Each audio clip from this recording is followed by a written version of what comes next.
Yesterday we have discussed paper 1, long session it was, but very conceptual. What can we do, right? This is IR, interesting, and also somewhat we have already grabbed the concept. It's not so much full of concept as much as paper 1 was. Later part we were very quick because we knew there was overlap from the GS, where there was not so much overlap and where I was discussing the concepts for the first time in this analysis. I took some time and then I told you that, oh, I kept on referring that some topics are repetitive in this paper itself, so I kept on referring to those topics that I have already talked about it in detail, and we went ahead. Similar approach we are going to have here. See, certain questions are such in this paper good for the people who actually appeared this time, because otherwise paper 1 was very tricky for them, right? So paper 2 treated them well.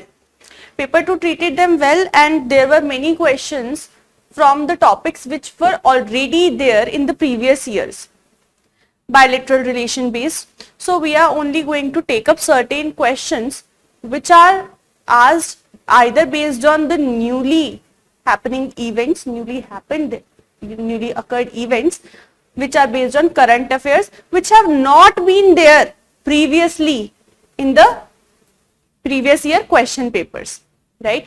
Such topics I am going to take up from paper 2 today, okay? And more or less part A will be completely covered, because that's again conceptual and I need to tell you how you structurize and approach it, right? In the part B, there are certain topics which are very much repetitive, right? And no matter how much of the language the UPSC twists, not much of the language even can be twisted. Some questions are so that you just get, okay, India, Israel, fine.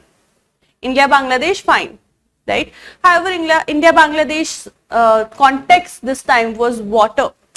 It has a reason in itself. So we are going to look at it, right? Let's begin with our session, and the first question is, discuss the main limitations of comparative method to the study of political science. This is first question of your part A of paper 2. This is very much static, and it looks like that we are only trying to begin with the basic concepts from the very first question of our IR paper. कि ठीक है, अब तो हम examiner को पूरा IR समझाते चलेंगे. शुरू ही हम कंपैरेटिव पॉलिटिक्स से कर रहे हैं, राइट? सो सबसे पहले एक डेफिनेशन, जैसे कि यहाँ पे मैंने टिकी दी है, अगर आपको ये पसंद है तो ये, नहीं तो जो भी आपको. स्कॉलर का डेफिनेशन बिकॉज ऑप्शनल है, so you can't just go by your own words. You either start by introducing it in your words and then quote the scholar, or quote the scholar and add a certain line from your end, or don't add the line from yourself. 150 words है, scholar का definition दो and go ahead, right? And then you compile a list of things. You put across what are the uses, the utility of this method, right, of comparative politics. Yesterday I told you that if you do not know what to compare and based on what you will be comparing, then how will you study political science first of all? है ना, कैसे पढ़ा जाएगा political science अगर पता ही नहीं है कि क्या कंपेयर करना है, किस बेसिस पे कंपेयर करना है. तो कंपैरेटिव मेथड हमें दे देता है, it compiles a list of things to compare, then sorting and classifying them. It tells us how to do that, कैसे करेंगे sort, कैसे करेंगे classify, and then we carry out the basic act of comparison, and finally we make the relevant conclusions using comparative method. Fine. For example, systems approach is one of the approaches which we can put across in comparative politics. Right? One system is there, we can pick different systems, approach is given to us, we know how to put what, and we'll pick up the particular requirements from different polities of the world, of different nations of the world, like we did it for US and India and China yesterday, and then we'll compare, right? Then lastly, you have to give conclusion. While you have already told the utility and everything that comparative method will give you, you have to give conclusion. But will you miss out on the fact that the question is asking for limitations? So what will be the limitations? Limitations are that this listing that we are doing, a lot of normative or subjectivity can be there. अभी बोला कि list compile करके लेके आओ. You are what? As a social scientist, if you are dealing with political science, you are not a natural scientist. Based on natural sciences, you are not picking it up that the formula of water will be constant everywhere in the world. So some of your subjectivity of how you see things. If a liberal coming from America will look at Indian political system, he will see it differently. So he will pick up the details differently. If the same person is coming from, let's say, China or Japan, different perspective will be there, Asian perspective will be there, or an Indian political thinker himself will be looking at Indian system differently. Right? So they will be picking up when they are listing up items to actually do the comparison. At that point itself, subjectivity enters. This is a limitation of comparative method. And when you are sorting or classifying something, how do you classify? Okay, fine, I have taken two systems, Indian system and US system. How do you classify something into the same category that is fundamentally different? It started from very different perspective, and there are 200 countries in this world. And sadly enough, for the proponents of comparative method, all 200 countries will have different features in their polity, right? And you are telling us, please put categories into it. How do we categorize or classify or sort them up, right? This is one limitation. Then you are asking us, carry out comparison. Fundamentals are not good, right? Okay, fine, we can still compare because we compare on the basis of similarities as well as dissimilarities, right? But if we compare, can we say this comparison is going to be true and universal? No, from every other political scientist's perspective, this will be different. Again, subjectivity enters, so there are multiple limitations, and with each and every utility, you can see that after all, political science, which tries to become more of a science using comparative method, is when you have to criticize it, when you have to show the limitation, you will say what it is actually failing to become the science. Then you will start putting up all the features of traditional approach, and you will say this is the problem, because you can also prove. Fine. Then next question is, what are the main challenges faced by developing countries in the era of globalization? अब यहाँ से हमारा seriously एकदम IR जो आप connect कर सकते हो, सीधा सीधा पॉलिटिकल साइंस का नहीं, हम लार्जर पर्सपेक्टिव से देखें, हमारा IR का क्वेश्चन आ जाता है. ग्लोबलाइजेशन के इरा में डेवलपिंग कंट्रीज को क्या चैलेंजेस फेस करने पड़ते हैं? तो यहाँ पे हम जो क्वेश्चन का आंसर देना स्टार्ट करेंगे, ऑफ कोर्स सबसे पहले एक ग्लोबलाइजेशन की हम डेफिनेशन लिखेंगे. किसी भी स्कॉलर की आप लिख सकते हो, या फिर जेनेरिक डेफिनेशन अपनी तरफ से लिख सकते हो. स्पेस टाइम वाली डेफिनेशन लिख सकते हो, कंप्रेशन ऑफ स्पेस टाइम और global village, whatever you want to, however you want to define globalization, please go ahead and define globalization. Now let's get to the actual crux of the question, what it is asking, what are the challenges the developing countries are going to face. So first of all, increase in inequality. See, in India, certain number of resources are there. Resources are always going to be limited throughout the world. सारी दुनिया में resources तो limited ही रहने वाले हैं. For our needs, Gandhi ji said it is sufficient. For our greed, it is never going to suffice. Fine. So in that case, in globalization's context, what happens is companies are coming in from the Western world or from any other country to India. They are also consuming on our resources to earn profits, and we have this growing gap between rich and poor. This is all the gifts of globalization, because let's say if India was not going to do LPG, if the state was still controlling certain dimensions of the nation, especially economic dimension of the nation, the government will take care of equity in distribution of resources, right? Or at least, like Gandhiji said, we have to take care that the reward ultimately in the Gram Swaraj is equally distributed, right? This equal distribution cannot be taken care of, because in globalization, first of all, what happens is, see, yesterday I told you that globalization is manifestation of neoliberalism. So state will take a back seat. If state is not controlling much, there are certainly going to be under competition. What happens? Few people rise up, a lot of people, you can relate to it, right? A lot of people are left behind. Now these people, they are suffering what? Inequality, despite the hard work they have also put in, so they cannot get the amount of reward, right, they could have got if there was control by the state. So inequality increases with the advent of globalization, because after all it's all capitalism. When we talk about globalization, what is the main motive? Profit earning is the main motive. Nobody is going to take care of the downtrodden, the vulnerable section of society, right? Then malpractices of MNCs.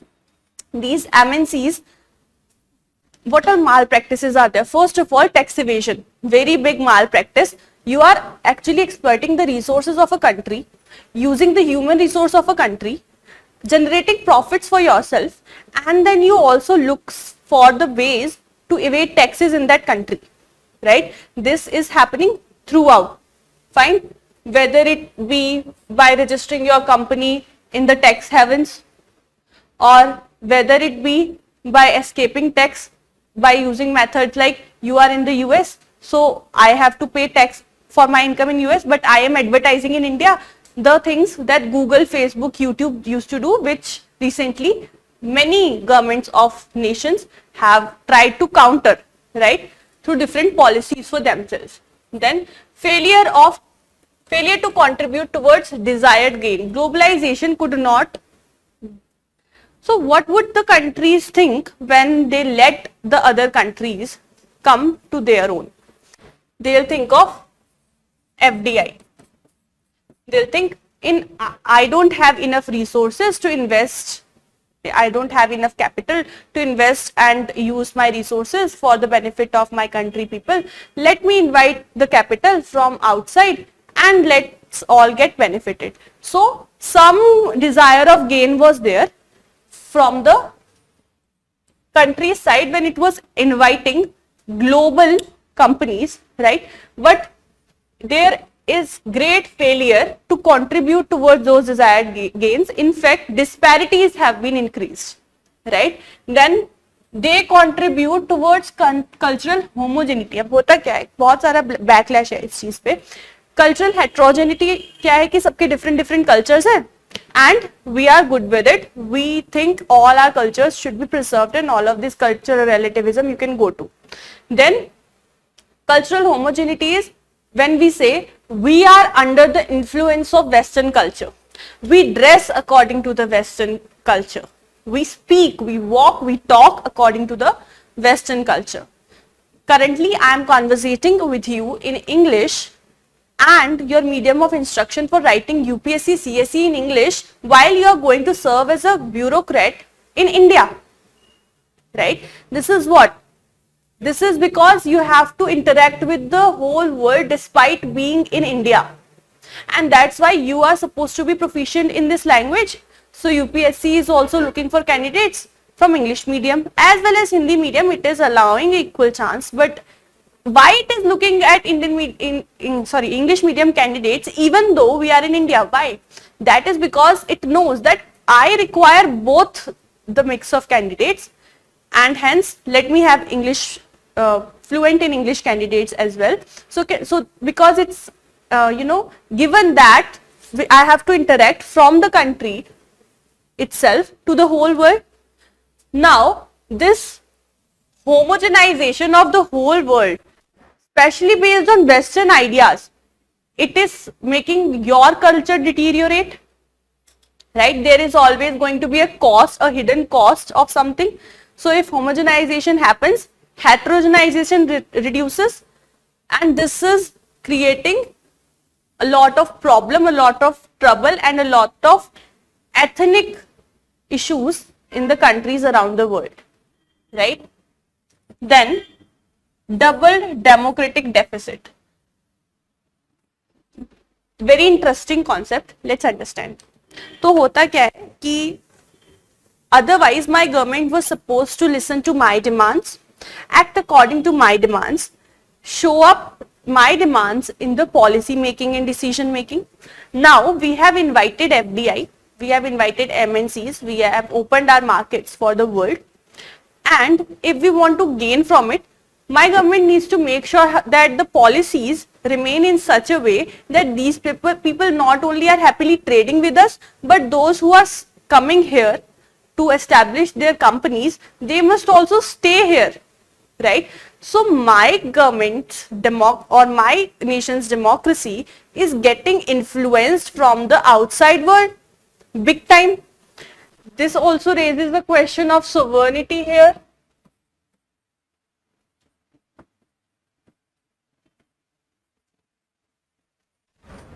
Right? So double democratic deficit, the government has to look at two sides, right? And ultimately it's only a deficit, it's only a loss to democracy ultimately, fine? Because were those people electing you, the representatives? No, if we talk about electoral democracy. But you have to listen to them but government is also not wrong. For whose benefit it is listening to them? For the people's benefit, right? So in this case, this is a dilemma that the developing world is facing currently, right? Then there is a Marxist perspective, right? And they will say that the bourgeois class, the bourgeois in capitalist countries, which are the core countries, which mean he is referring the Western world, right, are in charge of this process, this whole process, and it leads to development of underdevelopment. Means what is developing actually? Underdevelopment is something that's developing in the developing countries because from their resources they gained, from your resources they are gaining, right? And Marx is always going to be against capitalist countries. So that's why he will say who's the antagonist here. The antagonist, the enemy, the villain is Western countries or capitalist countries, to be very precise. He is against capitalism, right? So this is a criticism to globalization that you should put across when you are speaking of the challenges the countries of developing world are facing. So this is a great criticism from Marxist side. And then constructivists will say that against the globalization, they will say that it is external force beyond our control. So if it is beyond our control, we cannot determine the outcome, right? And hence it is also it is an external force, which means someone else apart from us is determining the outcome. Again, quite similar, but another constructivist criticism. Now these 2 points are essential because otherwise your answer, no matter what good vocabulary you are using, now you won't start writing increasing inequality and double democratic deficit. These points you are not going to put in GS. GS people, if I ask someone what is double democratic deficit, they might not know. This is an optional point per se. But still, no matter how much we try, this looks like a GS answer as long as we are not putting across these points. So you need to put across the points from these different schools of thought, right? Your next question is, discuss the commonalities between the Marxist approach and the realist approach to study international politics. So first of all, these are the pointers which are supposed to be there when you look at the similarities. But you will not start your answer from here. You will tell the examiner in very short that what is realist and Marxist approach. how realists see the international politics and how Marxists see the international politics. This is what you have to start your answer with, right? And then you will start converging them in a very organic manner. Of course, in optional also, please remember, although I have written them down in the points, but in optional, please avoid writing in points, write in paragraphs. So these are the keywords that you are supposed to put in your answer to underline. These are the keywords that you will be underlining while structurizing your answer. So first of all, both of them are structural approaches. With respect to structure itself, they will say that the world is constructed, the international politics has been structured in this manner that the power will lie at a certain end, always. And there will be always another side of the world that will be constantly struggling, right? What's your option? Fine. So, then both are conflictual. Both of them will, realism speaks of war, Marxism speaks of revolution. If revolution is happening, and revolution, Marxists don't say it cannot be violent. It can even be violent for Marx, right? So revolution, it can even be violent. Some sort of conflict between bourgeois and proletariat will happen. So in this case, proletariat will happen. So now in this case, both of them are talking about or referring to some sort of conflict. So both of them are conflictual in nature, both the ideologies. Similarities we have to find, right? The question is asking for similarities, right? Commonalities. Then unequal state capabilities. They will say, they will tell that different states are not capable equally. We, from the liberal perspective, will say all the states are sovereign, they decide for themselves and all of these things, right? Realists will say no.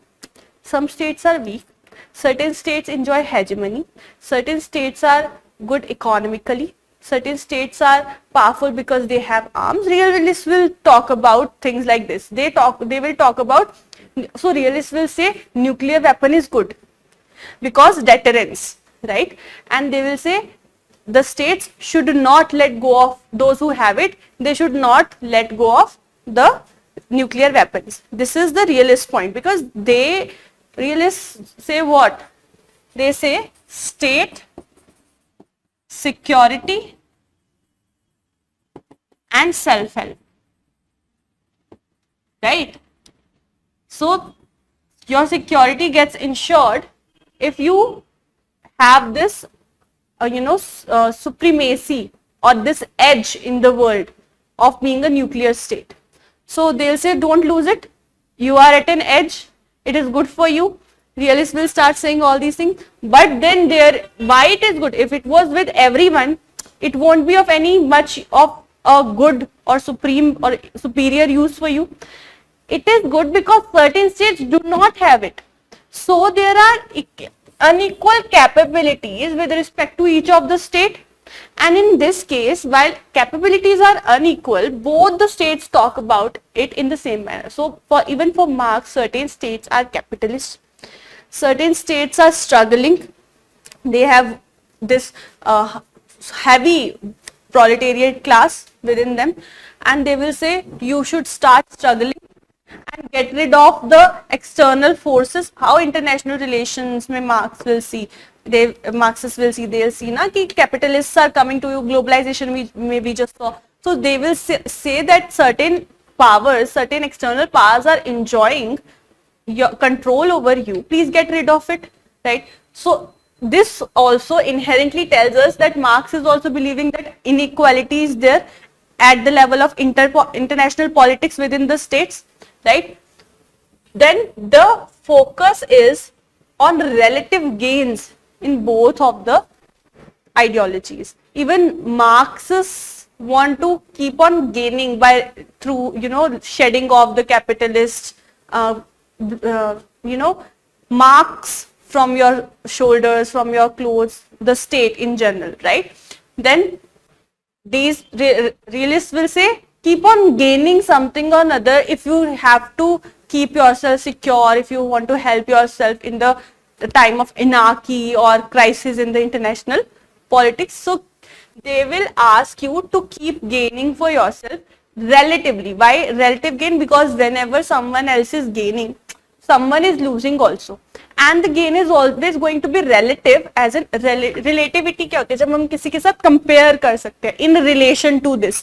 So gain is always going to be relative, because someone is either going to be having more than you, or someone is going to be having less than you, or if you are at the top of the gains currently, if you are the hegemon in the world, you are always in the fear of someone gaining equal to you or someone coming closer to you. The gain is always relative. Fine. So US is hegemon currently, or US is financially strong currently. US's GDP is such, and China's GDP is XYZ. So US will always fear China's rise, right, and it will start taking steps in that manner, so that the relative gain US has over China, it does not get reduced. So trade wars and all of these things we will see.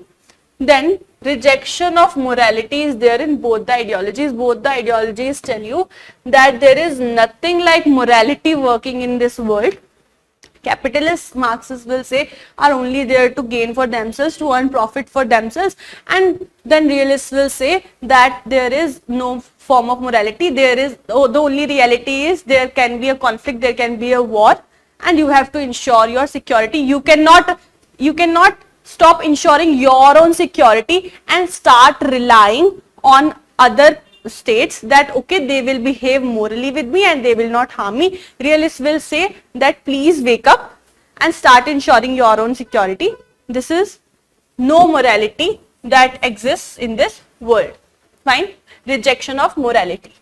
So these are the similarities, and then you will be concluding that although these are some similarities, there is difference also. Either you can conclude that way, or you can just say that both Marxists and realists have found certain grounds with respect to international politics, and both the ideologies are important for us to study international politics. Fine.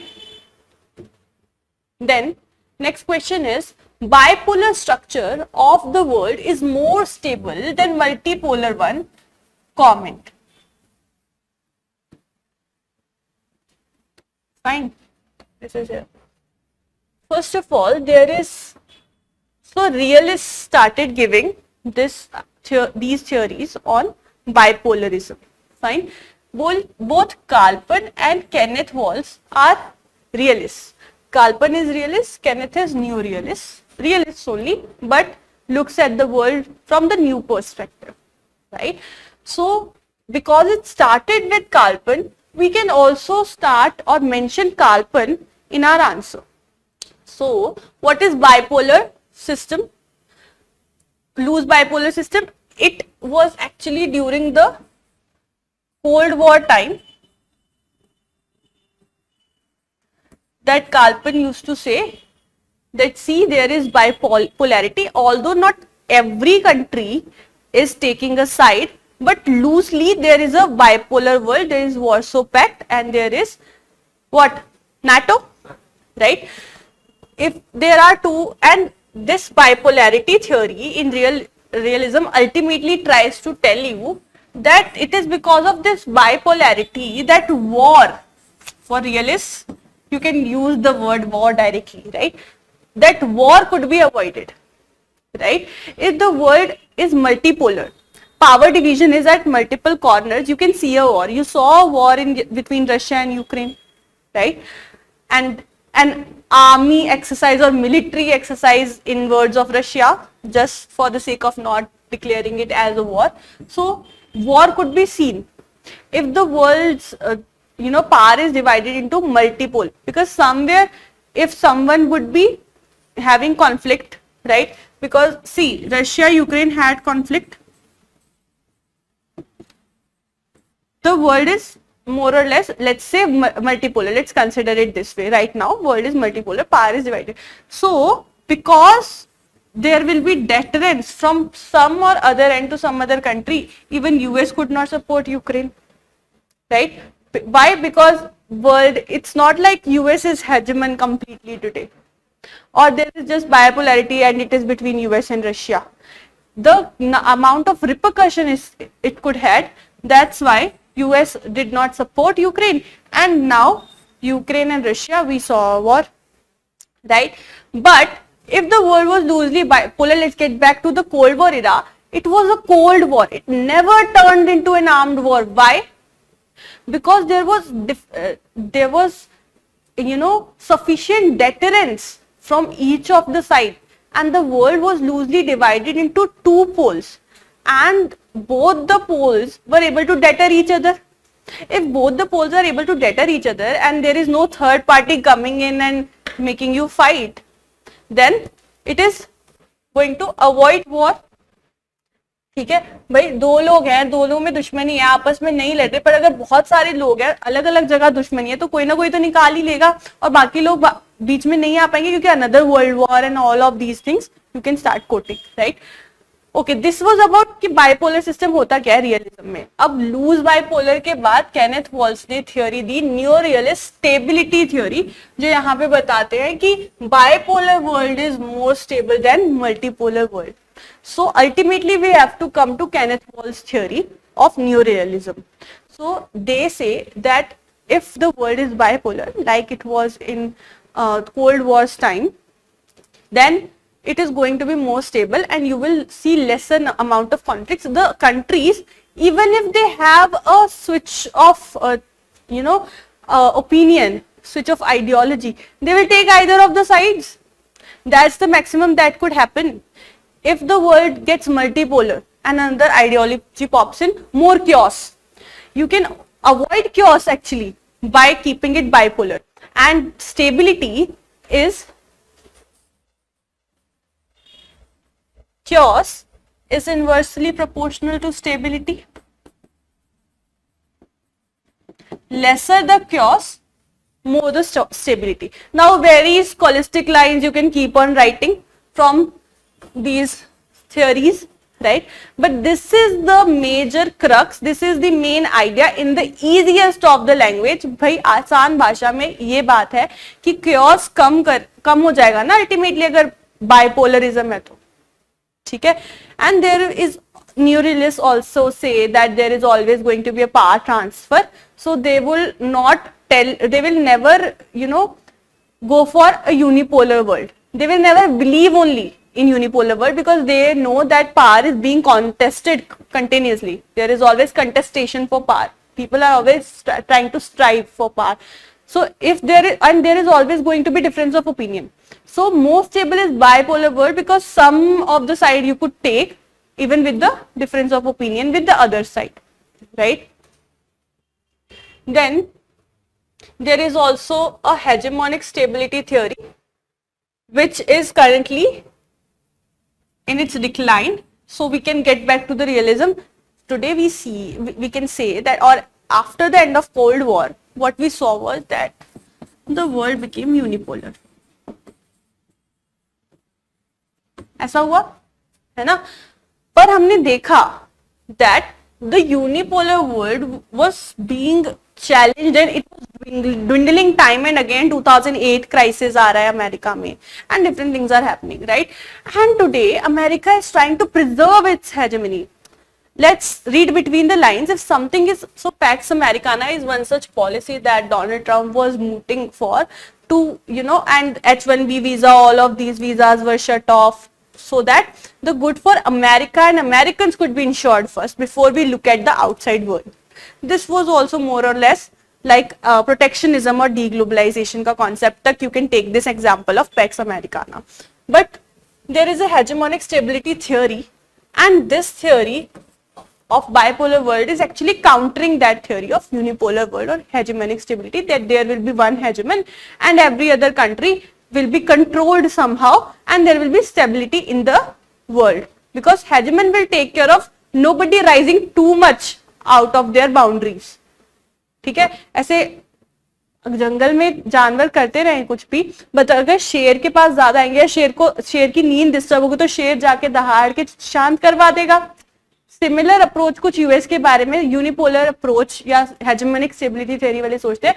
This is the again like too much of I just keep preventing myself from saying too much, but then US working as a world police,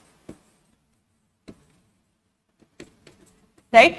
This is something which it was doing as part of hegemonic stability theory, right?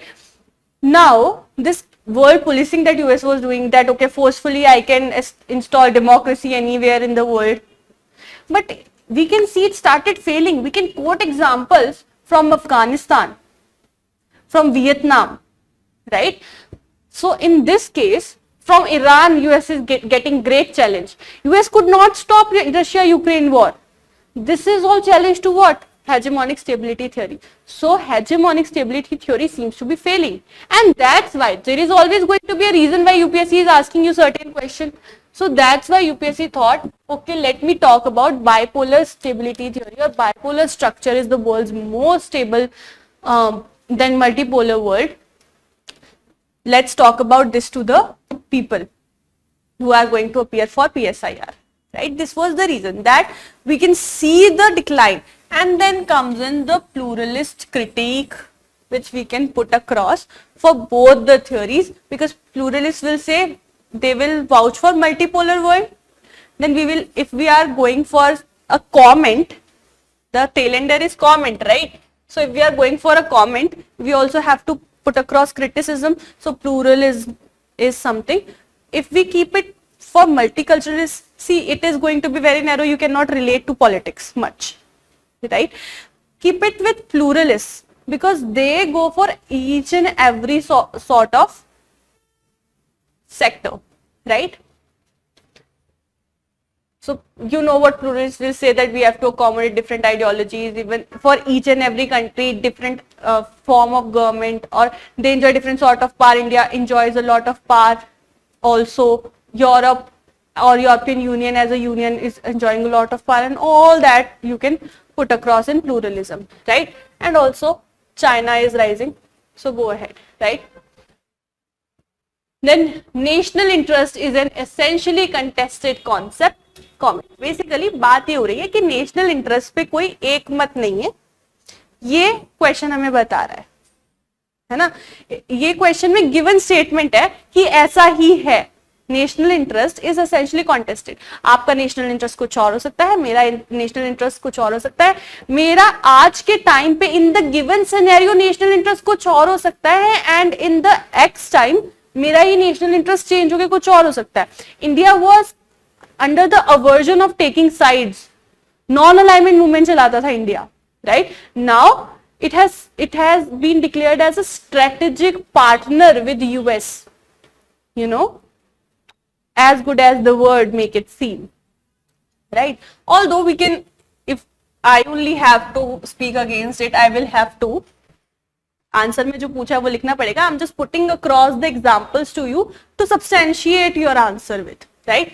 So अब यहाँ पे जब हम बोलेंगे कि contested concept है, तो as a PSIR student आप कैसे बताओगे कॉन्टेस्टेड है? आप डिफरेंट आइडियोलॉजीज के बारे में बात करना शुरू कर दोगे और बोलोगे देखो इसका डिफरेंट व्यू, या डिफरेंट स्कॉलर्स के बारे में बात करना शुरू कर दोगे और बोलोगे ये देखो ये डिफरेंट व्यू, ये डिफरेंट व्यू, ये डिफरेंट व्यू. सब जब सबके अलग अलग व्यूज हैं, है ना, और हम तो बता रहे हैं, स्कॉलर्स को कोट करके बता रहे हैं, तो कॉन्टेस्टेड तो है ही. इजी क्वेश्चन, ठीक है?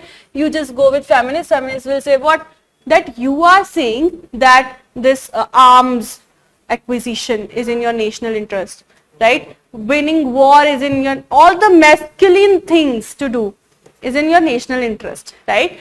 While taking care of your citizens, making sure their basic needs are met, making sure about the happiness index and human development index of your country, you keep it as a soft concern, right?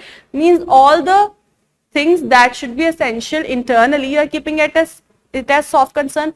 It means the peace and security within your country is your secondary concern, and your territorial sovereignty and all these things are your primary concern, right? Which means you are essentially trying to ignore what's happening wrong in your country internally, which means you are trying to ignore our interests, because we are, in terms of gender, we are the most wronged, right? So feminists will say that this is not national interest. Instead, making sure that internally your citizen are doing well, secure, safe, they are able to develop, as they have this freedom to choose for themselves, all of these things, and ultimately gender equality तक ये लोग जा सकते हैं, that this should be your national interest because historically we have been wronged in this way. Fine.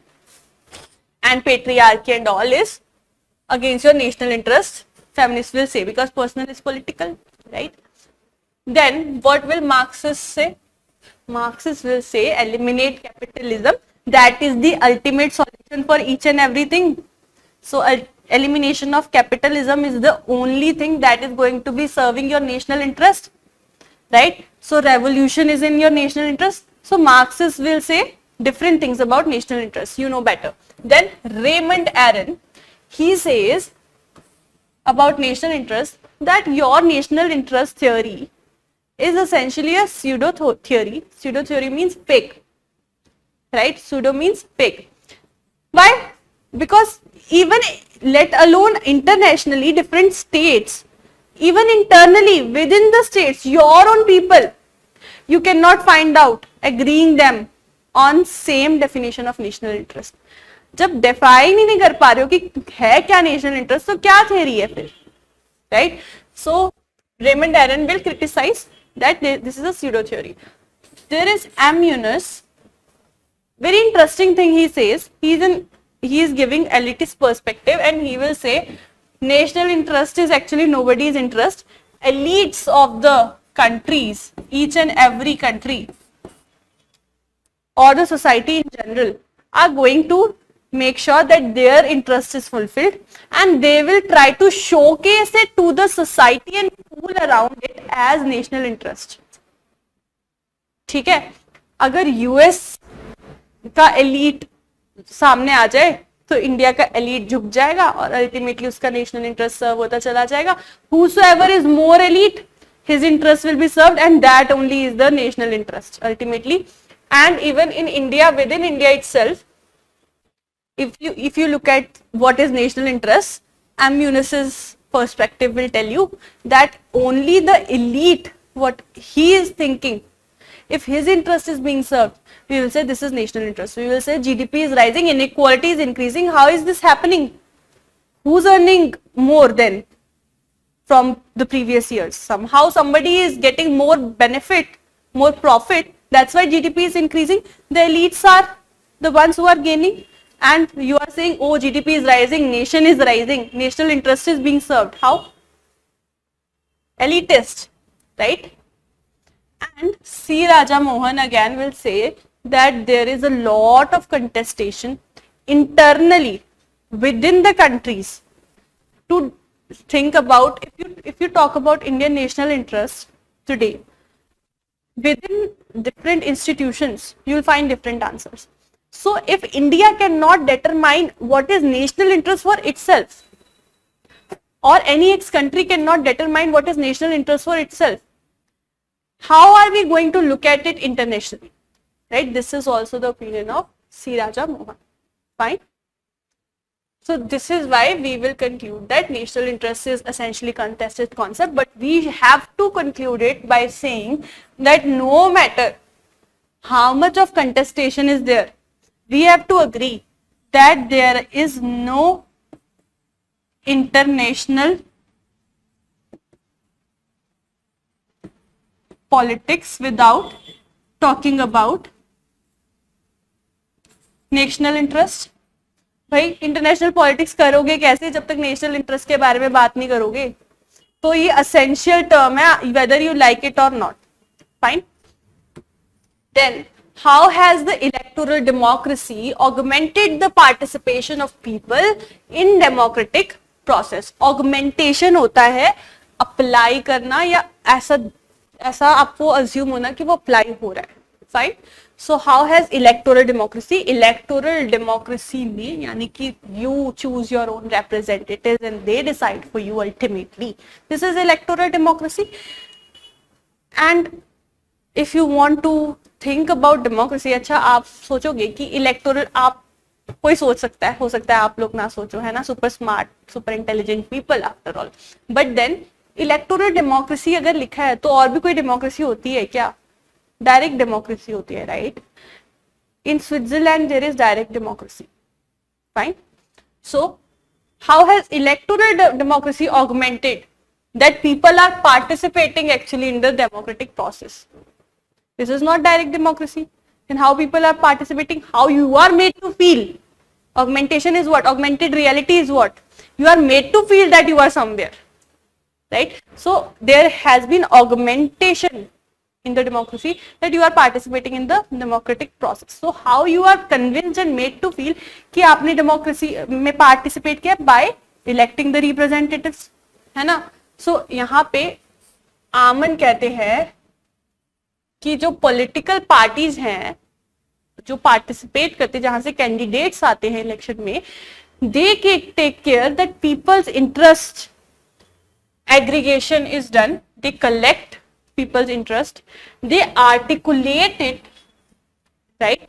Put it into words. Articulation is putting it into the words for the people themselves, and they will then, अगर हम real life example दें तो सारे demands का relate करने के लिए एक मैनिफेस्टो रेडी किया जाएगा और बताया जाएगा कि ये हम फुलफिल करेंगे, and people will be very surprise कि हाँ हाँ भाई ये तो होना चाहिए. अगर ये होना चाहिए तो इसका मतलब कहीं ना कहीं इसकी डिमांड थी आपके अंदर भी, ये आप आइडेंटिफाई नहीं कर पा रहे थे कि डिमांड है. ये पॉलिटिकल पार्टीज ने आइडेंटिफाई किया, एग्रीगेट किया, उसको वर्ड्स दिए आपके लिए और एक मैनिफेस्टो प्रेजेंट कर दिया.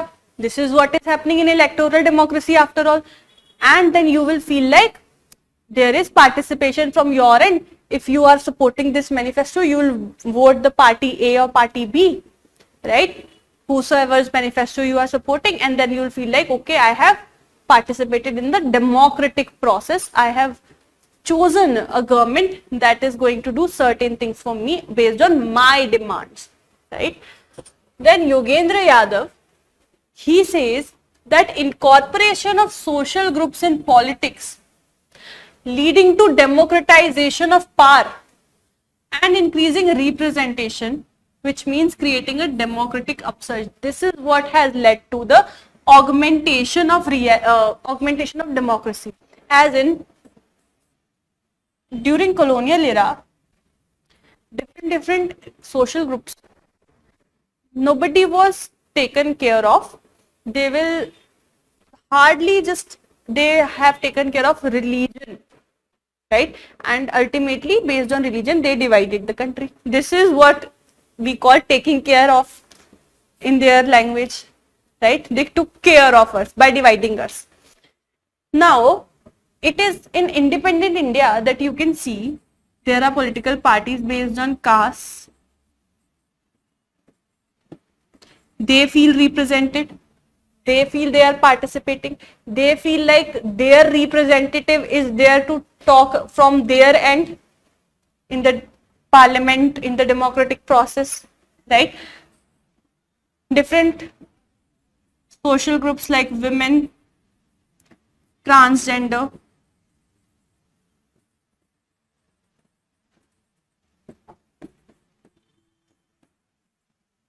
all of these, if they are feeling represented, in fact, on the basis of language, whatever could be the very close concern to the hearts of the people, like language, religion, then region, right? All of this you can see getting representatives through party or from party, represented through party, and this has increased democratization.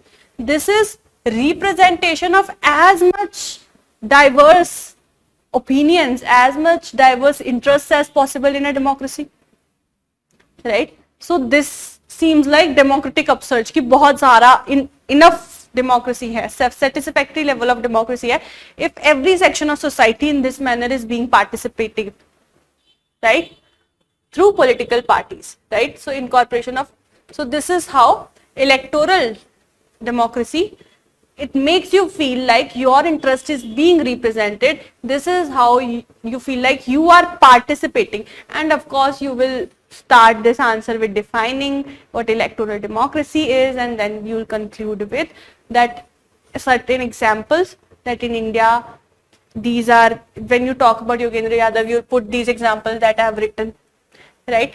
When you are talking about almond, you will quote the thinker and then you will explain how it is happening, how you can relate to it, right? This is how you will construct a good answer, and then you can ultimately conclude that the electoral democracy is also a form of democracy wherein population is more. So in this way, the way out is this, and ultimately, howsoever you want to conclude. Then next question is, discuss the role of social movements in strengthening the democratic process in developing societies. If you are talking about social movements and you are talking about developing societies, India is a developing society, developing country basically.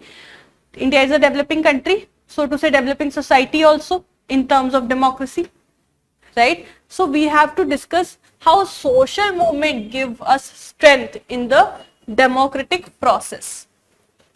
Fine. So there is Herbert Blumer, a scholar, because scholars are important, right? So Herbert Blumer, and rest of it you can create for yourself. Actual content, underlinable content is my duty to present here, right? So Herbert Blumer stated that social movements can be viewed as collective enterprises to establish a new order of life. So a definition of social movement, basically it tells you that people are getting together because it is collective. Enterprise here can be understood as effort. So collective effort, certain number of people will come together and certain number of people will support it from behind. So a lot of collective enterprise it will happen, and they will try to create a new order of life. Now, it's not like they are going to alter the life in general. They'll say first death will happen, then birth will happen. How will this be possible? This is not what we mean by changing the order of life, right? What it means is some aspect of their life, for example, for farmers, the economic aspect of their life, coming from different category, an aspect of their life they would like to change, and that's what we mean by a new life order, because definition has to be broad based. So that's why this definition is absolutely correct. You just have to give context to it while understanding about the social movement, right? So you will put across a very small little definition, and then you will say, talk about the strengths, the significance. If you start talking about, even if the word next time comes significance, this time it has come up as strength, it's the same thing you are going to write. So content is going to remain the same. So attaining social justice is first thing. Examples are very important in this question, because social movements की बात हो रही है, हुए तो होंगे, तुमको PSIR student के तौर पे पता है या नहीं, is important, the examiner should know. So where all justice was required or justice was demanded as part of social movement. So Me Too movement is one such movement where people were seeking for justice when they were running this movement, right? Then environmental movements like Chipko movement, there people were targeting for justice. There is abortion rights movement currently going on in America, right? They are also seeking justice for the women, and in fact it is contested in judiciary, right? Then grassroots democracy, they also signify, because let's look at the example a little later, but listen to me here. If they are signifying grassroots democracy, how do we say this is true? See, first of all, we just talked about it in previous question, that in electoral democracy, this is very indirect process that you are feeling like, it seems like you're participating in a democratic process. But when you are coming on the ground, you start talking about your demand, which now the political party is not giving words for you. You the people are trying to create words and you are going to convey, that's the democracy from ground, right? So grassroots democracy definitely gives a boost to, like it happened in farmers movement. In fact, Arab Spring is so direct example, because in the Arab Spring these people were demanding for democracy, right?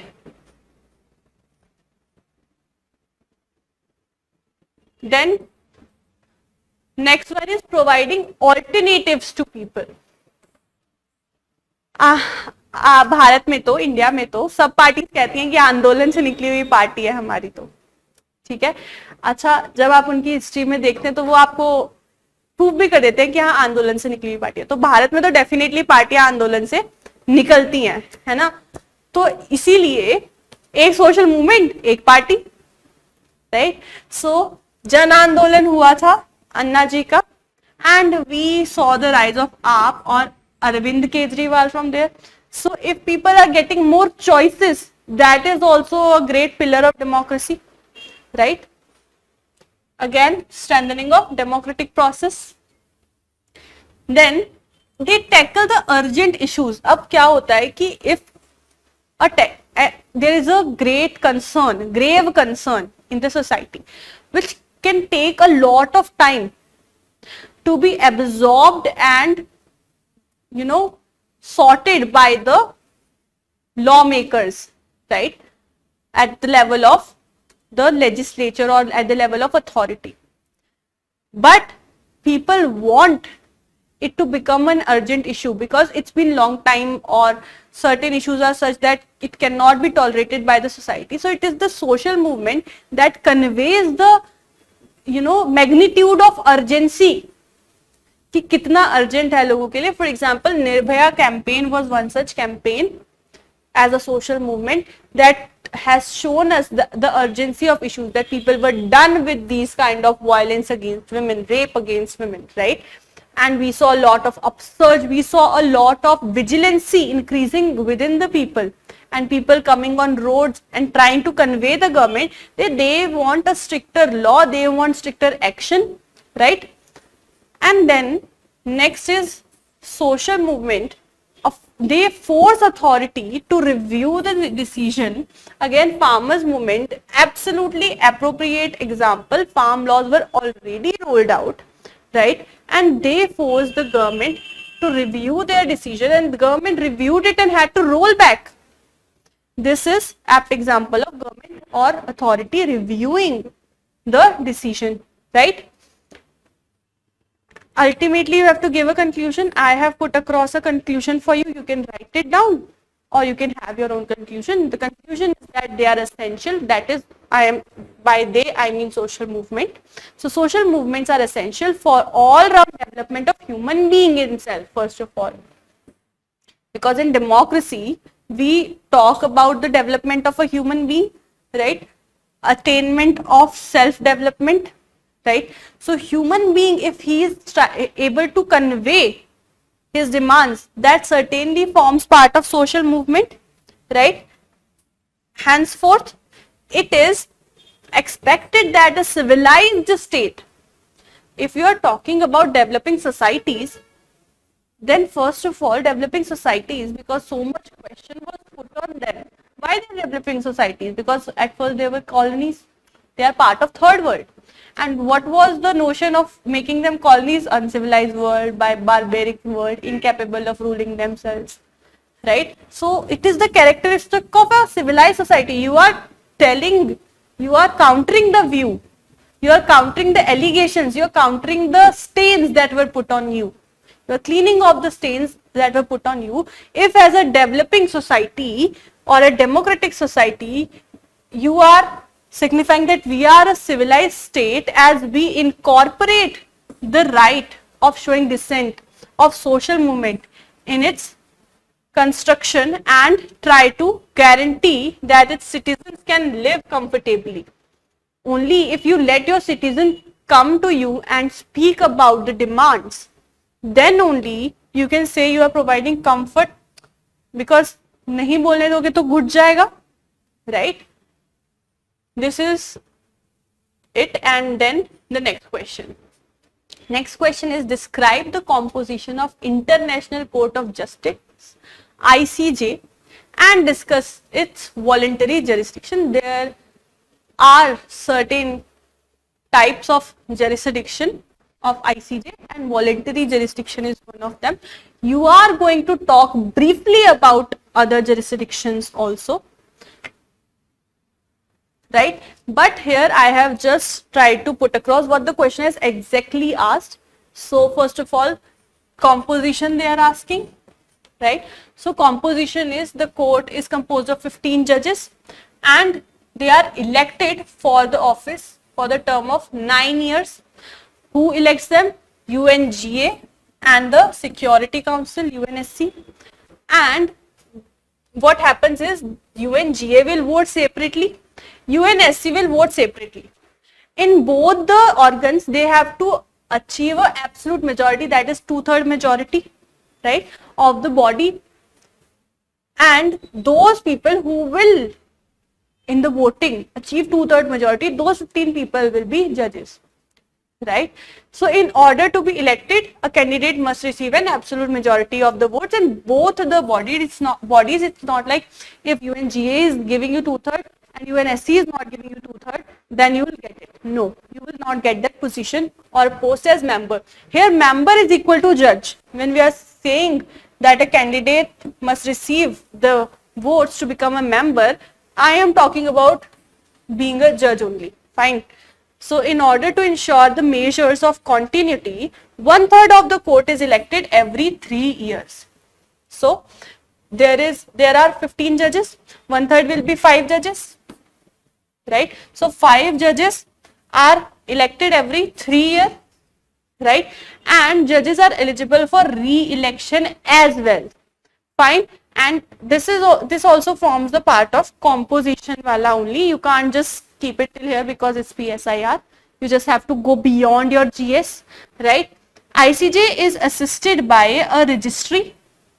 Registry is, for example, हर एक ministry का एक secretariat होता है, cabinet secretariat अलग से होता है cabinet का. So this is the administrative wing of ICJ, which we call as a registry. It's administrative organ, and its official languages are English and French. Okay. Now will you start from composition itself? You should start from what is ICJ, right? Let me tell you, ICJ is principal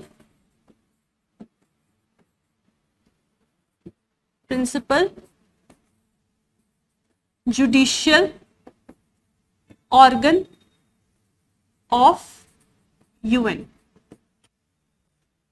Fine. Principal judicial organ of UN. And its headquarters, it is located in Peace Palace, Hague, Netherlands, right? So headquarter or location, same thing. Currently, there is one judge from Indian origin at ICJ. He was also a judge in Supreme Court earlier, not CJI, judge in Supreme Court, right? Don't get confused. Dalveer Bhandari, he is currently a member or a judge in ICJ. And this is why the question has also been asked, because recently it was in news also last year, right? So 4 judges from India have been the judges of ICJ so far. They are B.N. Rao, R.S. Pathak, Nagendra Singh, and now Dalveer Bhandari. Fine. The court is not composed, when you get elected from India, when I say you are getting elected from India, from different countries, they must be getting elected.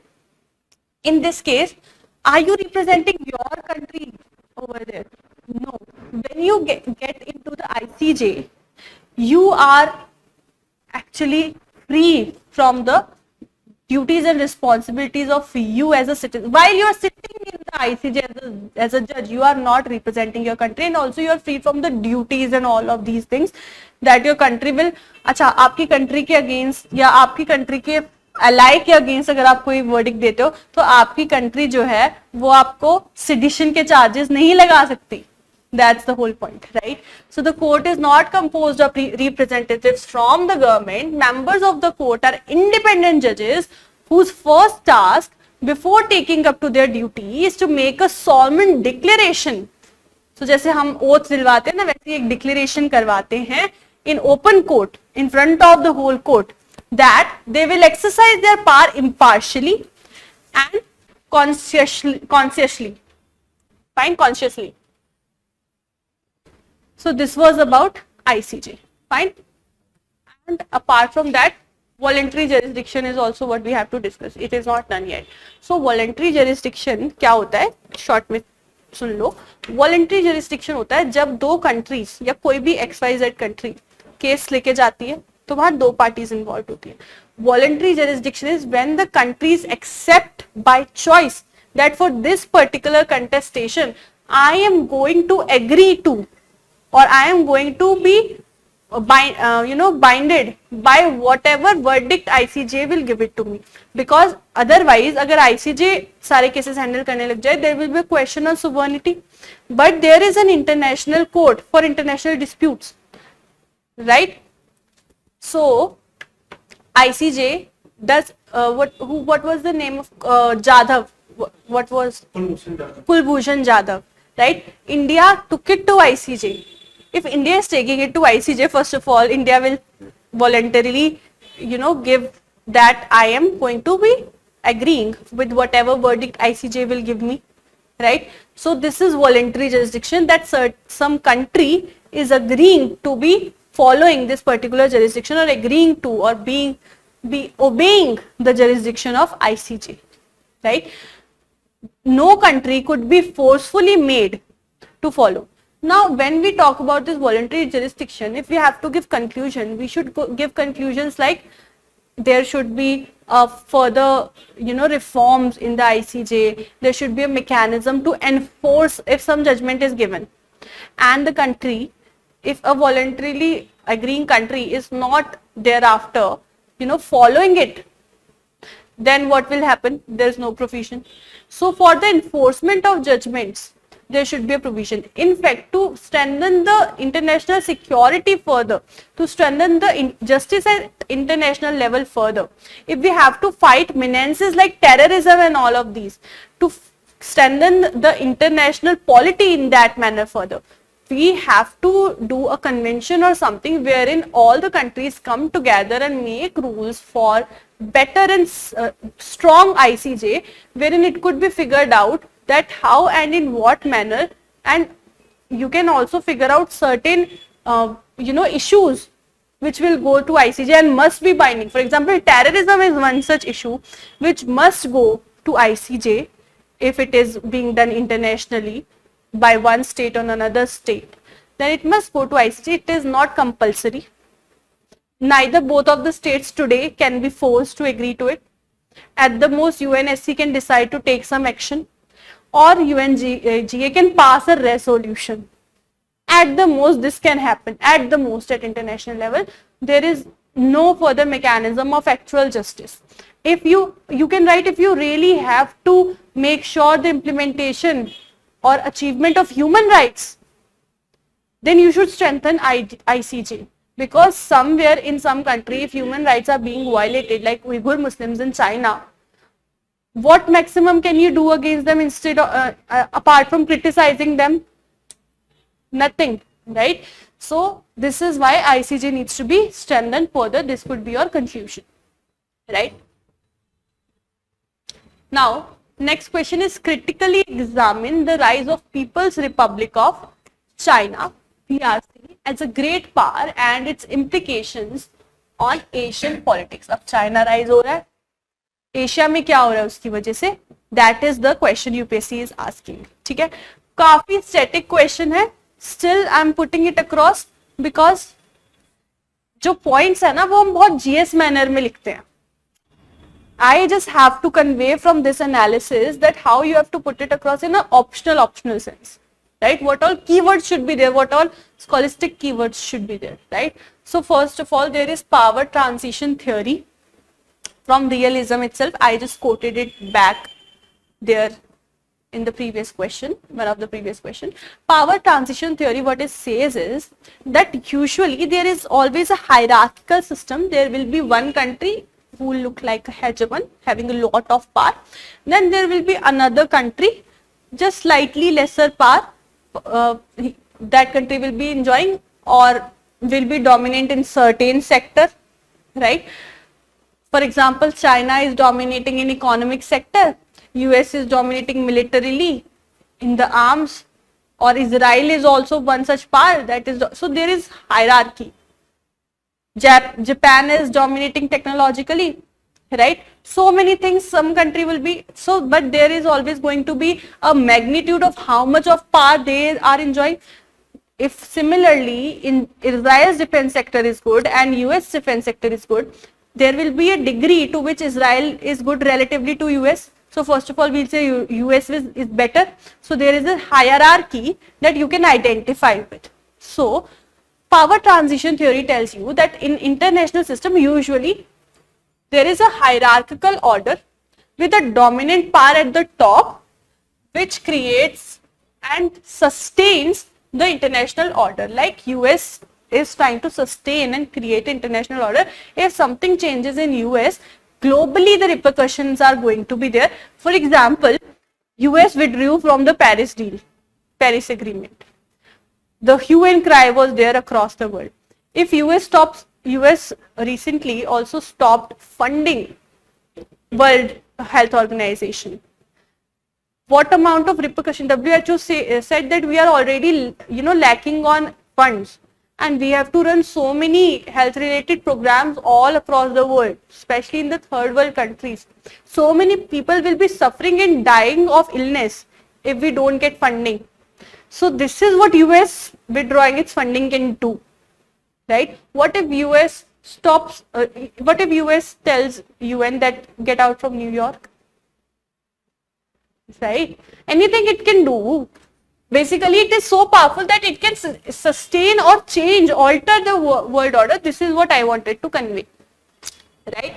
Now, because of uneven growth rates, every country is not the head start is also not same for every country. Someone started from somewhere else and some other country started from somewhere else, depending on whatever their condition was at the given time whenever they started. China and India, they got independent almost at the same time, 1 or 2 years here and there, right? But China liberalized itself in 1971, India liberalized itself in 1991, 20 years later. So uneven growth rate is definitely there, looking at from where you see yourself starting, right? So head start is different, growth rate is different, and which again boosts what? Hierarchical system, that someone is going to be at top or someone is going to be superior to someone in something, and somebody is always going to be following up, right? Then new powers will emerge, like China is emerging as a new power, right? So regularly new powers will keep on rising. Let's say China rises today, something happens bad with China, India keeps on rising, right? Best case scenario, this is what all we Indians want, right? And then at that risk of war is highest, right? Why? Because everyone is getting good in something. They would want to assert their dominance. Assertion of dominance is also one national interest thing, right? In a situation when a dissatisfied rising power has reached parity or even overtaken the declining dominant power. जैसे कि you can witness China-US rivalry today, trade war and all of these things. Even militarily, US is trying so hard to counter China in the Indian Ocean and South China Sea, right? So this we can see some sort of conflict between, evidently some conflict between US and China is happening, right? So decline in dominant power is there, some amount of US hegemony is being shaken and the Chinese power is rising. So we can see the risk of war constantly, right? And can we say that Russia is being supported by China while Ukraine was being supported by US, and there is a war that we can witness currently, right? This is also power transition example. right? Just not these countries are not fighting directly, but some bloc they're supporting is fighting definitely, right? So what all repercussions are there in Asia? That is what we have to see. So assertiveness in South China Sea as well as Indian Ocean from China, like pearl of string of pearls, right? South China Sea it's claiming every other island, right? 9 dash line, 11 dash line, all of these things are coming up. Then there is rivalry with USA from China, which is detrimental for Asian growth, or which makes Asia a battleground, right? Then challenging ASEAN centrality. How? Because with each of the ASEAN countries, although China is a free trade partner with ASEAN, even before India it was. India became free trade partner later. There is a racial dominance of China in the ASEAN, right? But ASEAN centrality is being questioned because China today is investing so like in this manner in each of these countries that it is able to control.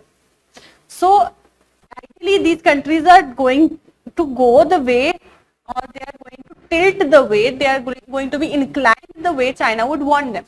This is the use of economic dominance, right? So the centrality of ASEAN today can be questioned even as a regional grouping. They cannot counter China in Asia. While there used to be a time when in Asia, ASEAN was a dominant grouping and it used to represent the interest of the Asian people. It used to represent the Asian culture worldwide. But today it is not so. It is being challenged by China. Fine, a single country instead of the grouping. So China has become so dominant that a group of countries, a regional grouping is being challenged by a single country single-handedly, right? So this is also an impact in Asian politics or Asian political order from China. Then India angle definitely you can include, right? You can start including salam. When you include India angle, keep naming the techniques, salami slicing, right? Palm and five finger approach, right? All of these things you can put because you can underline them. It will make your answer look scholastic, right? Instead of just writing some generic GS lines, right? Then you have to conclude also. So you will conclude with recent events of difficulty with China. Here you can also put pandemic. You can, towards the end you have to tell that, because in the whole answer you have shown how China is rising, you have also put across a theory, then you should also tell that it's not absolute. The rise of China is not absolute, right? There are things that are challenging. Even Chinese rise, the population is aging, right? It has lost its demographic dividend. Now with the advent of pandemic, the whole world narrative is against China, right? There are the theories that it has been conspired by China, right? And China could not stop its aggressive stance even during pandemic, right? So a lot of events of and trade war with the US. This is also a point of difficulty that China is facing, right? And how this power may not sustain in pursuit of hegemony ultimately. China is trying to do what? It is in the pursuit of hegemony. It wants to dominate the world, right? The ultimate goal of China today is to dominate the world order. So in this pursuit, in this race of being a hegemon, China may not be able to sustain even what it enjoys today. Given the examples we are seeing, what's happening to China, it was more or less isolated during the time of pandemic, right? And was criticized from the world over for its deliberate efforts to manipulate WHO, right? Now next question is, you have to discuss the conceptual dimensions of collective security. So basically we have to talk in concept terms when we speak of collective security. So सबसे पहले तो define करना शुरू करोगे, one for all for one, ये सारा ठीक है definition. फिर कहाँ से आता है ये आइडिया? हमें यूएन से, ठीक है, यूएन पीस कीपिंग फोर्सेस के बारे में बात करोगे. देन एक बैलेंस ऑफ पावर का जो आइडिया है वो रियलिस्ट देते हैं हमें, राइट और ये जो कलेक्टिव सिक्योरिटी का आइडिया है, it is being showcased as an alternative to this balance of power. Realist क्या कहता है, अगर बैलेंस ऑफ पावर रहेगा, मिनिमम अमाउंट ऑफ डेटरेंस रहेगा, तो वॉर नहीं होगी। कलेक्टिव सिक्योरिटी का आइडिया कहता है, ये डिफेंसिव आइडिया है, और ये कहता है कि क्योंकि सब एक दूसरे के लिए खड़े हैं इसीलिए वॉर नहीं होगी, या हम वॉर को प्रिवेंट कर लेंगे, अगर होती है तो हम इंश्योर करेंगे that we all stand together against the aggressor and in the defense of the country being wronged or attacked, right? So it is an alternative, and this alternative, if I have put across an ideology for the BOP, we have to put across an ideology that who is giving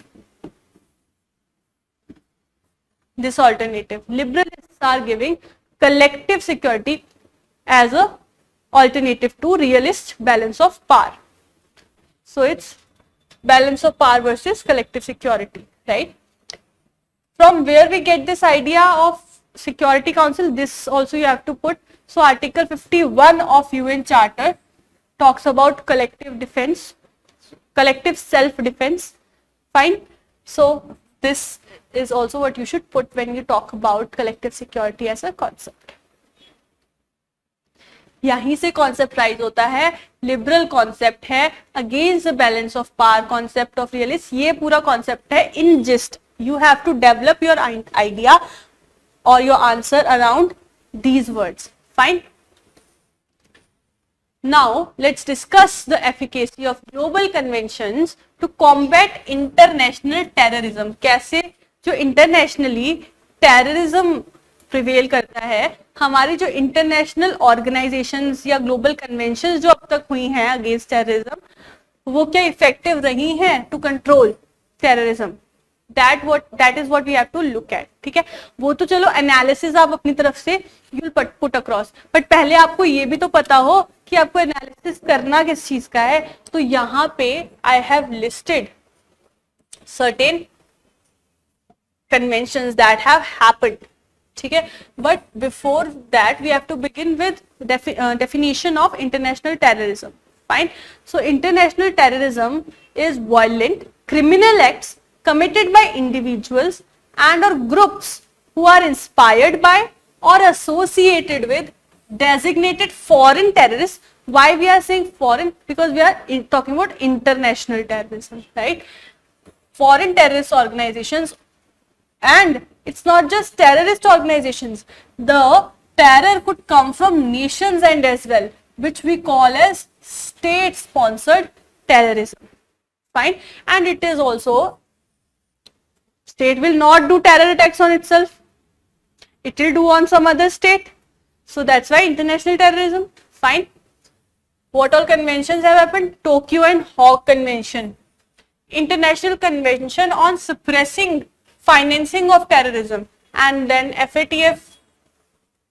Pakistan is in grey list, right? It continues to be. So this is also to counter what? To counter terrorism. FATF की grey list में क्यों डालते हैं? अगर आप you are funding terrorism from your state capital, then if you are providing what? Fund to the terrorists, if you are providing security to someone who has inflicted terror, if you are providing home, if you are accommodating, right, if you are providing asylum to terrorists, all of these is state sponsorship of terrorism, right? Then what are the, if we can definitely say that it's not very successful. So many examples you can see recently in Sri Lanka, France, so many examples have been there of recent terrorism also. It's not just 9/11 or 26/11 that has happened, right? So issues of the organizations are definitely there, or conventions are definitely there. Efficacy is definitely questionable, because if you start talking about efficacy, again you can come to the point that who is there to provide justice? ICJ is not powerful enough. Any organization can easily inflict terror attacks and go by itself. Surprisingly, in a country where crime is punished, the criminal will never, it is going to be very difficult to get the criminal to confess the crime. बहुत मुश्किल हो जाता है उससे confession लेना. And most of the time तो वो confess करता ही नहीं है. It is just proved in the court that yes, this person has done the crime, and the court goes with the evidences and gives its verdict. It's not the confession always, right? मतलब इतना मुश्किल है कि confession होता ही नहीं है most of the cases में. But terrorism एक ऐसी चीज है कि टेररिस्ट अटैक करने के बाद एक टेररिस्ट ऑर्गेनाइजेशन आती है सबके सामने और डिक्लेयर करती है, जिम्मेदारी लेती है उसकी, है ना. मतलब फियर ऑफ पनिशमेंट कुछ नहीं है. That's why they are going on, right. So okay, they are transparent, they are accountable, they are proud of what they are doing, and they are proud of it because they think they are doing it for some right cause, and they are able to do it. They are able to inflict harm on some other country because they know nobody is going to be able to punish them. It is going to be super hard to punish them. In the presence of law, if it is so hard, in the absence of law, what will be there? There is absence of any such mechanism in place which can actually have them punished, right? So no real deterrence is there, right? So lack of comprehensive definition. First of all, international terrorism, not every country will agree to it. This is a very big contestation. You won't realize how big this contestation is, that कोई मानता ही नहीं है कि क्या terrorist है attack. States will be like, if some person goes from our country, if he is from our region, he decides to go and blast himself somewhere, how is it our responsibility, right? Many deadlocks in UNSC, many deadlocks. Some or other person with or country will definitely give a veto because they don't, because after, if you know, think about it, why someone is vetoing something like this, or why someone is not agreeing to a definition of something like this. Everyone is actually washing their hands with the same soap, right? They are washing their hands in this crime. They are participating in this crime, and that's why they don't want to get it sorted, right? Because then real accountability will come into place. Real transparency will have to come into place, right? So there is definitely lack of countermeasures. If you have to counter terrorism, you have to have countermeasures. Definitely there is lack of countermeasures. We don't know how do we stop terrorism. There is FBI, Interpol, there is so many things, but how much of real results you see from such a coordination? How many times you see in news that okay, they have actually, you know, removed even a single terrorist organization from the route, right? Terrorist organizations keep on growing one after another, right? Then new age terrorism is also a very big problem, like cyber terrorism. हमसे conventional तो handle हो नहीं रहा था, फिर cyber आ गया, bio terrorism आ गया, right? Conventional handle हुआ नहीं. So new age terrorism is another very big problem that the world is facing currently, or the world is, it is ahead of the world, right? This is very important point that you have to put towards the conclusion or in the body, towards the ending of your body in your answer, that there was a comprehensive convention on international terrorism which took place in 1986 under the ambit of UN. There was an agreement, a treaty that was created, a document basically, agreement or treaty we cannot call it, there is no support, there is no implementation, fine, but a document was ultimately achieved somehow. From 1986 itself, it is pending and it has not yet been implemented. So you can say this, it should be ensured that this gets implemented and all of these things, you can say. But from 1986, it definitely also needs to get upgraded now, right?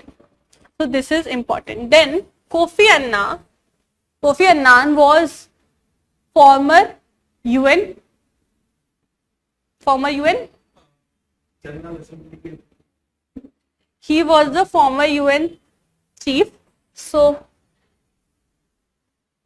he was the head of United Nations General Assembly. Now, this was a great personality, and he gave 5 Ds, right? 5 Ds for countering terrorism, right? He was saying that please dissuade people, as in prevent people. There is a persuasion, and there is a dissuasion. People only participate in the terrorist activities because they are under some kind of persuasion, wrong persuasion. You have to counter that persuasion, and you have to go for dissuasion, dissuade people from resorting to terrorism or supporting it. Fine. You should tell people that you should not go for terrorism, you should also not support terror activities. Then next D is denying terrorists the means to carry out an attack. Fine. Do not allow them the ways and methods they can use to do an attack on the people. So weapons should not go in their hands. They should not get access to weapons from the black market or any way. The state is always capable of, you are a nation's government. Your reach is everywhere. Your machinery is there in place, your police is there in place, your administrative machinery is there in your place, and when you come out and tell in public that the breach happened right under your nose, this is your answerability. This is you lacking somewhere, right? The state. So that's why you can definitely go ahead and deny the means for the terrorists to carry out such an attack.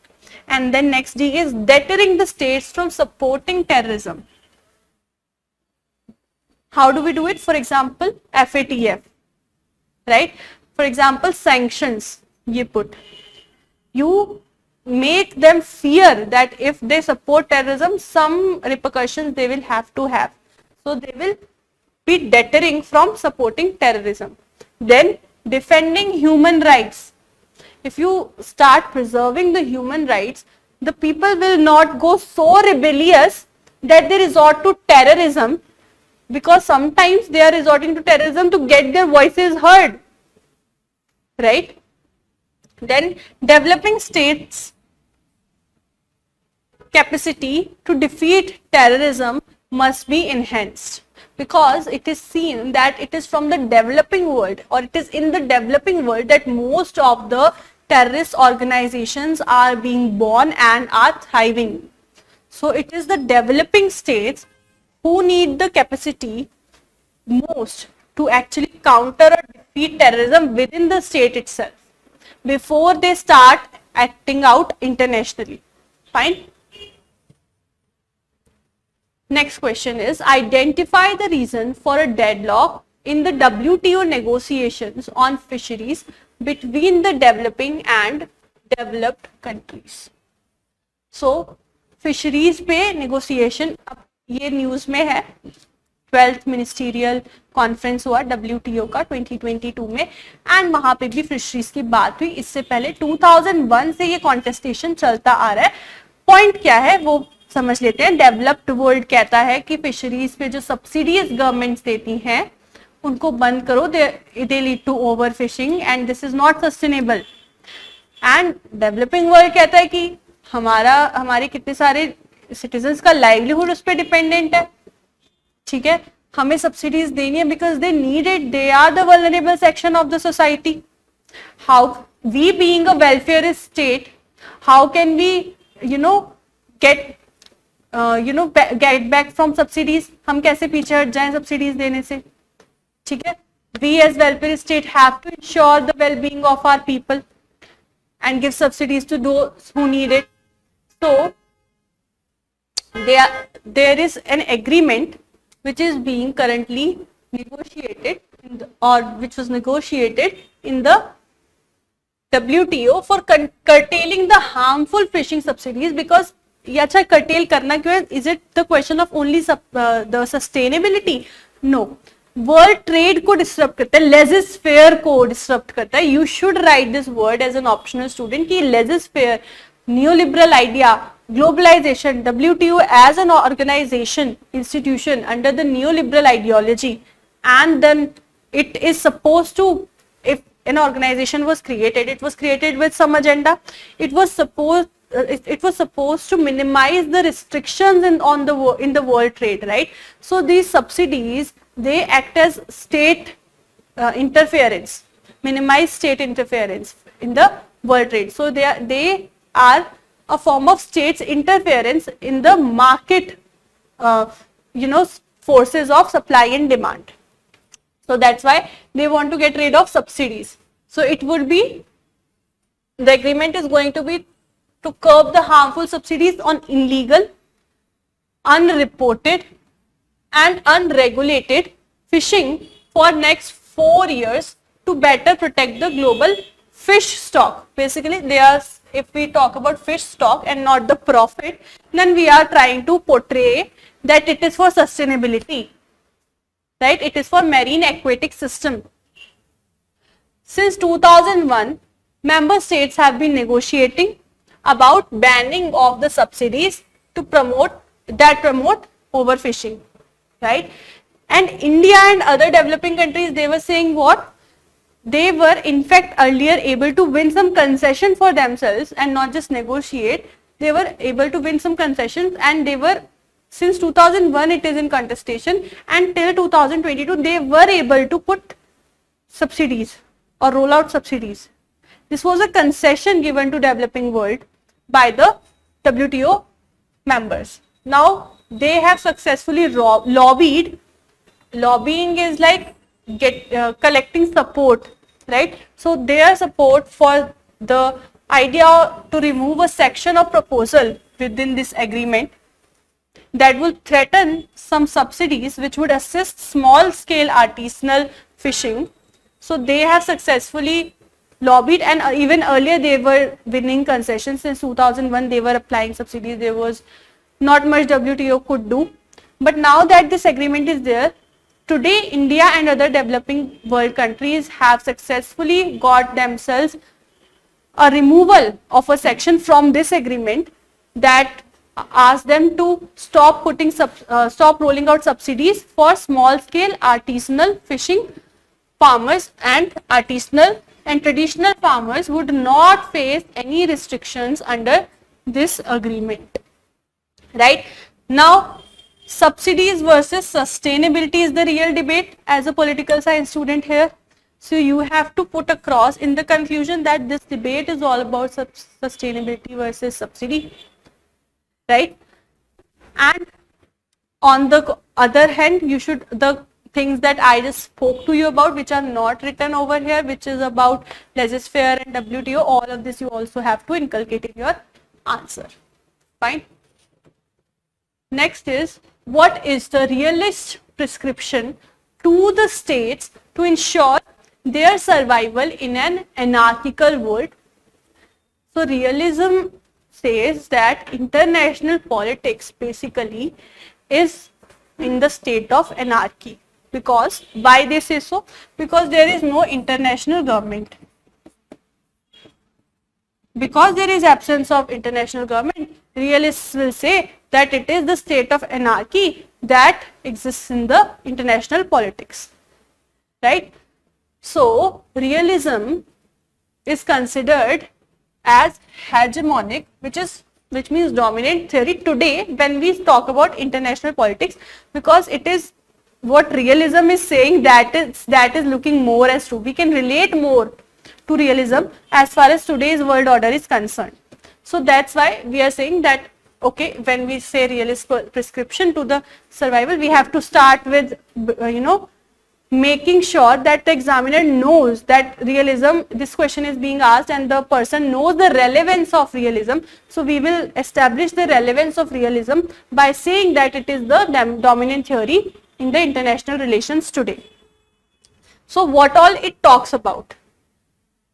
From survival from the anarchical world you have to do. So what are the prescriptions, what all the ideas realists give you so that you can survive in this anarchical world order, right? So it will tell you, first of all, state survival and self-help. This is the topmost priority, that how you will go about saving yourself in the anarchical international politics. You will look at your own state, you will preserve your own state, you will make sure that you survive before anyone, and you will make sure that you are able to help yourself instead of depending on anyone else in the world scenario, right? Then international politics is in the state of anarchy today. This is what realists will say. So that's why you have to ensure these things. And only way for survival is through self-help by increasing the power. So as much power you can increase for yourself, so you are able to ensure your own well-being.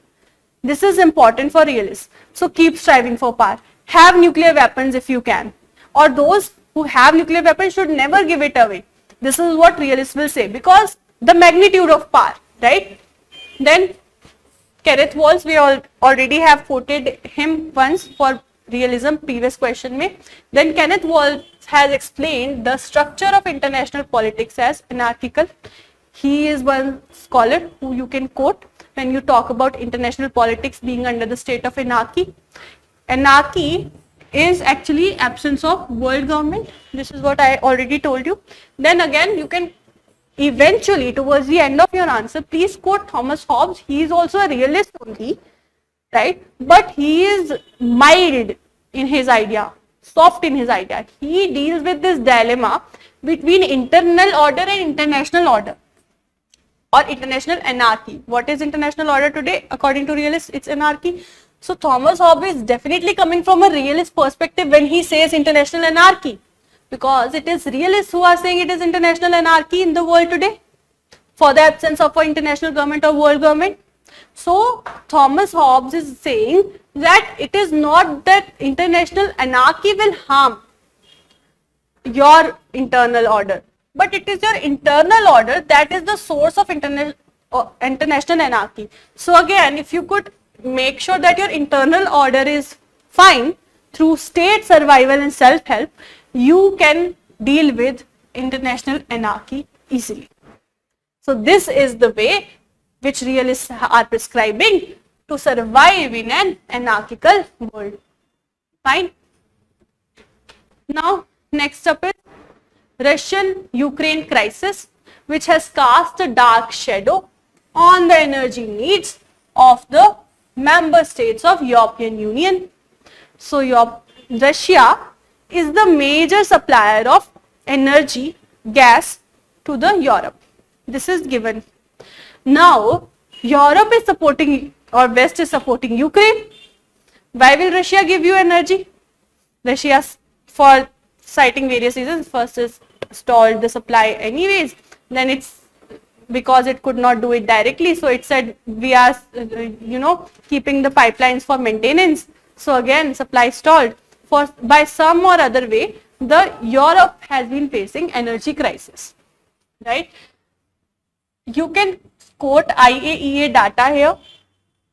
You can talk about deglobalization and protectionism as a PSIR student here, that Europe has to see in advent of such crisis. Now you cannot start supporting a side which does not go well with your ideology just for the sake of getting your energy demands fulfilled. In this case, what you will do is look for alternatives for yourself. Look for solutions within your own country. Probably look for clean energy or renewable energy, right? And solve this energy crisis for yourself, right? This could be one point, and you also have to tell what are the economic repercussions, because Europe is highly industrialized, right? So industrial sector of industrial countries like that of Germany alone has 2 pipeline streams coming in from Russia because of the heavy industry sector in Germany. So look at the repercussions it will have to face, right, in this case. You will comment on these, and IAEA data is very important. Just update yourself with the latest data. Now, next up is peaceful coexistence remains the cornerstone of Indian foreign policy. We are heading towards the repetitive questions, I know. Just few points that I just found that it has been missing. Yeah, there is a gap, you know, in the market. So, in the notes in general. So, those points, because of those points I have put across this question, otherwise I know it's very repetitive, right? So, as per the principles laid down in Article 51 of India, DPSP, ठीक है, Indian constitution का article 51 की बात करें, हम UN के 51 की बात कर चुके है ना. So the state shall endeavor to promote international peace and security. So these are the bases. We have to tell the cornerstone and how peaceful coexistence is cornerstone. We have to, you know, determine in our answer. So promotion of international peace and security. Again, peaceful coexistence, right? Maintain just and honorable relations between nations. Again, coexist peacefully. So each and every point, whichever is given over here, just what is not there is direct peaceful coexistence written. Otherwise, each and every point that is written over here signifies peaceful coexistence only. So please note them down. These are the substantial points and you can play around them, right? Then foster respect for international law and treaty obligations. This is given in your DPSP, in your Article 51. What more of a source will you put forward, right? And then encouraging settlement of international disputes by arbitration, that is बातचीत से, compromises से, कोई बीच का solution निकाल के, middle path follow करके, arbitration से हम solution sign करेंगे, which means India is not promoting what violence, again peaceful coexistence, right? Then actual principle, this was Article 51. Then what is the outcome? Foreign policy, which is the pillars are punch shield, the policy of non-alignment, the policy of anti-colonialism and anti-racism. So India is never going to support a country which is trying to colonize other country, right? Peaceful, or if in a country racism happens, India will criticize and stand against. For example, where do you find racism? There have apartheid. India stood against it. India supported Nelson Mandela's struggle, right? In US today, you can find racial discrimination even till today. And Indian politicians, Indian society stands against it, right? Peaceful settlement of international disputes, India is following even today. Then foreign economic aid, that is to support UN, international law and a just and equal world order. India is supporting the organization which is trying to achieve something through talks. India also, you can also quote the peacekeeping forces India has contribution towards. Fine.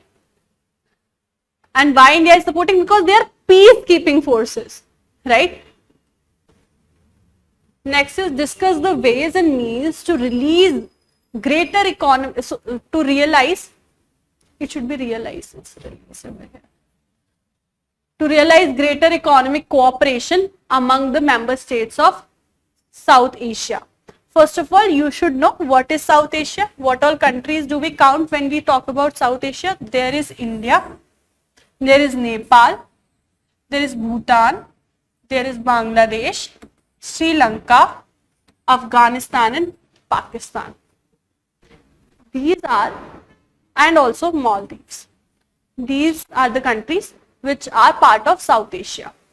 Now, first of all, you should think that if the question is asking that please tell me, dear aspirant, the ways and means to realize the greater economic cooperation, then it is asking for you some sort of solution from you, right? Then some problem must be there. First of all, tell the examiner, see this is a problem, and then this is a solution. So these are your problems. Low inter-regional trade, external influence in South Asia. In Afghanistan, US influence was there. In Pakistan, China's influence is there, right? and even in Nepal today, Chinese influence can be observed. In Sri Lanka, Chinese influence is so much there, right? Then even Bangladesh today is not secure from Chinese influence, right? Territorial issues between the countries, which leads to lack of cooperation and then lack of trade, right? Lack of economic cooperation of all sorts. Inefficient management of global supply chain. This is a very resourceful region, but what is the amount it is contributing towards global supply chain? Questionable, right? Political differences within the countries, right? These are all the problems we are facing, because of which today examiner you are asking me, tell me the solution, right? Now I am coming up with certain solutions, and also you can add the SARC angle,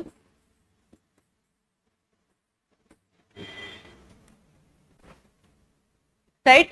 SARC is paralyzed today. Fine. So boosting regional trade is a solution. Then you will explain how you will boost regional trade, form an economic organization, talk about beyond political differences also you can engage in trade. India, China engage in trade despite of some territorial and political, differences. This engagement, this economic cooperation can also lead to solution of political differences, or it can prevent conflicts. India, China cannot go into a full-fledged war because of the economic interdependence they enjoy, right? So boosting regional trade is very important, and don't start putting GS generic answer, explanation. Explain it the way I have told you. Put in keywords, right?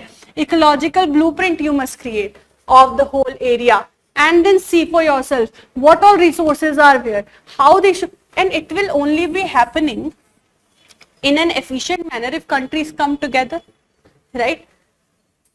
Promoting sub-regional initiatives, right? You can promote, if sub-regional means this is a whole region, then if India and Pakistan are not doing well with each other, let's create sub-regional initiatives. Let's talk about India, Nepal, Bhutan cooperation, India, Sri Lanka, Maldives cooperation. Let's talk about India, Afghanistan cooperation. Sub-regional cooperation can also be there, right? You have to make sure that South Asia thrives. Pakistan can also start certain sub-regional cooperation with some countries, right?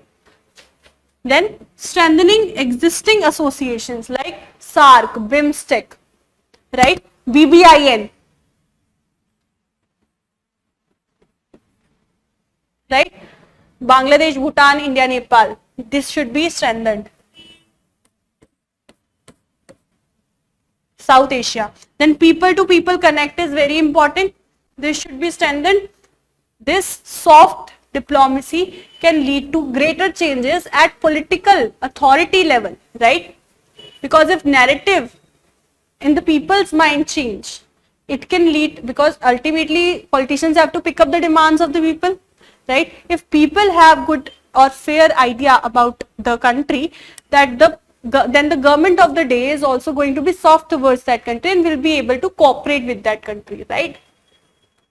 Now, next one is discuss the steps required to realize hydro cooperation between India and Bangladesh. See, there is a reason behind this question, definitely a current affair. Likewise, there was a reason behind the energy crisis of Europe, Russia-Ukraine conflict, right? So, the reason is that Sheikh Hasina came to India, signed many agreements, but the major one was cross-border agreement for Kushiara River, right?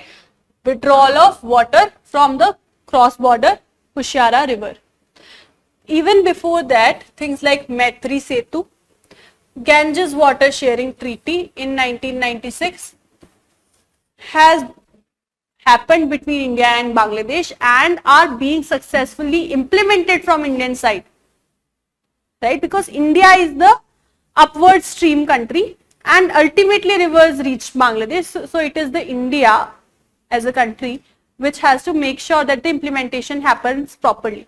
So India is following these treaties, implementing these treaties well and honestly, right? But there is one contestation that is still remaining, which is why they are asking steps for the required hydro cooperation, right? There is an agreement on sharing of waters of Tista river, which Bangladesh is demanding. It is not in place. It is being demanded by Bangladesh from a long time. But there is a problem. Problem is, see, also there is this fact, Bangladesh and India share 54 transboundary rivers. You can use it in your introduction. I should have written it beforehand, but okay. So water is a state subject in Indian constitution. This is a problem. Tista flows through two states, Sikkim, where it originates, and then West Bengal, right? So India was able to get some cooperation from West Bengal to, do these treaties and implement them properly with Bangladesh, for Bangladesh. So while state subject is there in terms of water in the Indian constitution, center cannot do much about it unless states are ready to cooperate. So ultimately we have to give a solution. So Joint River Commission is already in place between India and Bangladesh. This is our solution, that Joint River Commission should be invoked and should be used. Both the representatives from both Sikkim and West Bengal government, highest level authorities should be there. People should be persuaded so that a solution could be achieved, right, at both the ends. Next one is, explain the significance of Basic Exchange and Cooperation Agreement, that is BECA, Indo-US Strategic Relations. Fine.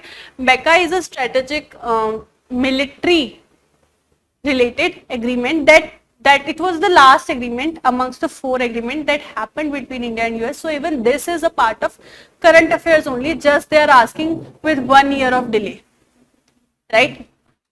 So this is defense agreement. Fine.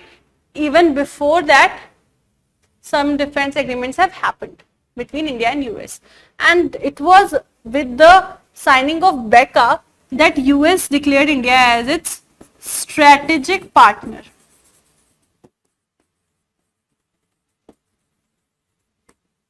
Fine. So strategic, we definitely converge it with military aspects, right? And under BECA what happens is, US shares with India the geospatial data, the satellite imageries, the GPS, advanced GPS data for military purposes. This is about BECA, right?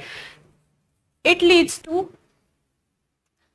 convergence of Indo-Pacific strategy between India and US, right?